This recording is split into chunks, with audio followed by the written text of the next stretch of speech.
burqaa tokkummaa labsu, goota nagaa barsiisu kan du'aaf wal adamsu, jaalalaan gidduu seenee hayyuu tokkummaa labsu, durutuu qabna ta'e ogeessa nagaaf yaadu, jaarraa tokkoof walakkaa rakkoon gubee nuwwaatu.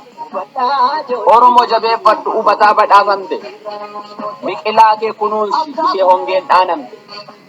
Waanan jedheefan qaba. Jabaa sibiilaa olii hayyuu kunuunsu balaa.